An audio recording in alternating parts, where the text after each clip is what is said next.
नमस्ते, welcome to निफियाज online Hindi. நம்ம இந்த வீடியோவில் ராஷ்டிரபாஷா விஷாரத் பூர்வாத் பேப்பர் 3 இருக்கு இல்லையா, அந்த தமிழ் கொஷின் பேப்பர் தான் ஒரு எக்ஸாம்பிள் ஒன்று பார்க்க போகிறோம். அப்புறம் இதில் படிக்க வேண்டிய இம்பார்ட்டன்ட் கொஷின்ஸ் என்னென்ன அப்படின்றத பார்க்க போகிறோம். நீங்கள் இப்போ ஆகஸ்ட் 2024 எழுதுறீங்க அப்படின்னா இதில் இருக்க இந்த இம்பார்ட்டன்ட் கொஷின்ஸ் எல்லாம் படித்து வச்சுக்கோங்க.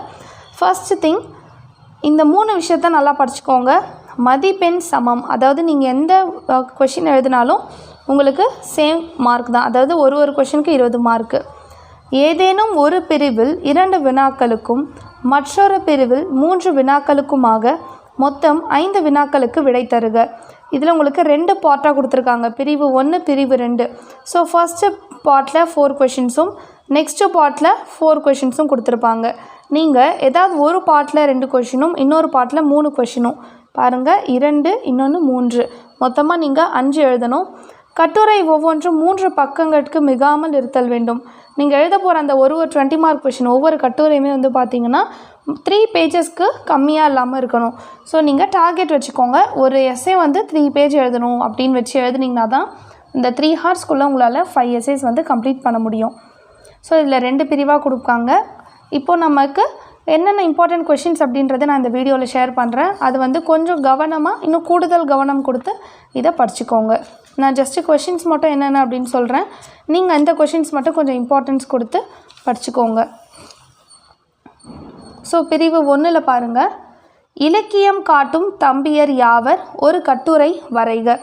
இன்னொரு முக்கியமான விஷயம் சொல்கிறேன், நீங்கள் இந்த மாதிரி கட்டுரை எழுதும் பொழுது நம்மளுடைய ஸ்கூல் டேஸ்லலாம் வந்து இது எஸ்ஏ கட்டுரைலாம் எழுதும்போது குறிப்பு சட்டம் போடுவோம். சினாப்சிஸ், இங்கிலீஷில் சினாப்சிஸ் போடுறோம்ல எஸ்ஏக்கு, அந்த மாதிரி தமிழில் நம்ம எழுதுறது குறிப்பு சட்டம்.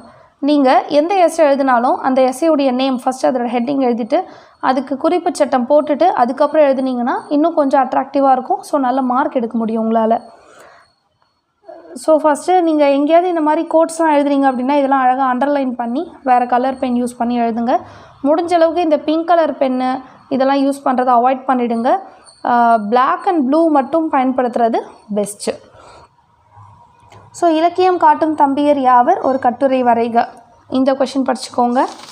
அடுத்தது 2வதா, மதுரை மாநகரின் சிறப்பு குறித்து ஒரு கட்டுரை வரைக. இந்த மாதிரி கொஷின்ஸ் எல்லாம் நம்ம நார்மலாக நமக்கு மதுரை பற்றி தெரிஞ்சிருந்தாலே நம்ம எழுதிட முடியும் இல்லையா. ஸோ இதெல்லாம் ஈஸியான கொஷின் தான். ஸோ மதுரை மாநகரின் சிறப்பு குறித்து ஒரு கட்டுரை வரைக. ஸோ மதுரை அந்த மாநகரை குறித்து ஒரு சிறப்பு, அதோடைய சிறப்புகள் இருக்குது அப்படின்றத வச்சு ஒரு கட்டுரை எழுத சொல்கிறாங்க. அடுத்தது, இலக்கிய கனிகள் குறித்து நீவிர் அறிந்தவற்றை எழுதுக. இலக்கிய கனிகள் குறித்து நீவிர் அறிந்தவற்றை எழுதுக. ஸோ இந்த கொஷின் நல்லா படிச்சுக்கோங்க. அடுத்தது 4th ஒன், எல்லாம் இன்பமயம் என்னும் தலைப்பில் வந்துள்ள செய்திகளை தொகுத்து எழுதுக. எல்லாம் இன்பமயம் என்னும் தலைப்பில் வந்துள்ள செய்திகளை தொகுத்து எழுதுக. இந்த கொஷின் படிச்சுக்கோங்க. நீங்கள் எஸ்ஏ வந்து எனி ஒன்று 5 நல்லா படித்து வச்சுக்கோங்களேன். ஸோ நீங்கள் ஒரு 3 எஸ்ஏஸ் நல்லா எழுதிட்டிங்கனாலே ஓரளவுக்கு நல்லா மார்க் ஸ்கோர் பண்ணிடலாம். ஸோ பேலன்ஸ் 2 எஸ்ஏஸ் ஓரளவுக்கு எழுதினீங்கன்னா கூட போதும். அடுத்தது பிரிவு 2. பிரிவு 2ல் பாருங்கள். ஸோ பிரிவு 1ல் நான் சொல்லியிருக்கேன் அந்த 4 கொஷின்ஸை நல்லா படிச்சுக்கோங்க. அதுலேருந்து கண்டிப்பாக உங்களுக்கு 2 எஸ்ஏ கண்டிப்பாக வரும். அடுத்தது பிரிவு 2, எவையனும் 4னுக்கு இடஞ்சுட்டி பொருள் விளக்கம் தருக. ஸோ இது 5th ஒன்னில் உங்களுக்கு வந்து அஇன்னு சொல்லிட்டு 4 கொடுத்துருப்பாங்க. இதுலேருந்து ஏதாவது 4 எழுதிக்கலாம். இது வந்து 5th கொஷின். இதில் என்னென்ன கொடுத்துருக்காங்க அப்படின்னா, இப்பொழுதும் நாமே நடப்பதா கூடாது பாதையை நடக்கச் சொல். அடுத்தது, தனி ஒருவனுக்கு, ஆக்சுவலாக இது என்னென்னா, தனி ஒருவனுக்கு உணவில்லை எனில் ஜகத்தினை அழித்திடுவோம். இது வந்து இக்கு அப்படின்றது க ப்ளஸ் ஓகேங்களா, உணவில்லை எனில். அடுத்தது, வறுமை என்பது என்னென்ன கேட்டின் வாடிப்பாரென இறைவன் பணித்தான். இந்த கொஷின். அடுத்து, சுண்டு விரலிலே குண்டலப்பூச்சு சுருண்டு கிடப்பானின் சிங்கி. அடுத்தது, கல்வனை கோரல் கடுங்கோல் என்று. அடுத்தது, ஏராந்து கன்னிய சோதை இளஞ்சிங்கம். இது பார்த்துக்கோங்க. அடுத்தது, வந்த வினை தீர்க்க வகையறியார் வேலூரர் எந்த வினை தீர்ப்பார் இவர். இந்த கொஷின். அடுத்தது, பாசம் என்பது யாதென கேட்டேன் பகிர்ந்து பாரென இறைவன் பணித்தான். ஸோ 5th ஒன்னில் நமக்கு அந்த இடஞ்சுட்டி பொருள் விளக்குகளை இத்தனை இருக்குது. நீங்கள் இதில் நல்லா படிச்சுட்டிங்கன்னா இதுலேருந்து எனி 4 எழுதலாம். ஒன்று அந்த கொஷின்ஸ் படிங்க, அப்படி இல்லைனா இந்த மாதிரி கட்டுரையாக இருக்கிறத படித்து வச்சுக்கோங்க. தென்றலின் மென்மையினை பாரதிதாசன் எவ்வாறு விளக்குகிறார்? இந்த கொஷின். அடுத்தது சிங்கன் சிங்கியின் உரையாடலை தொகுத்து எழுதுக.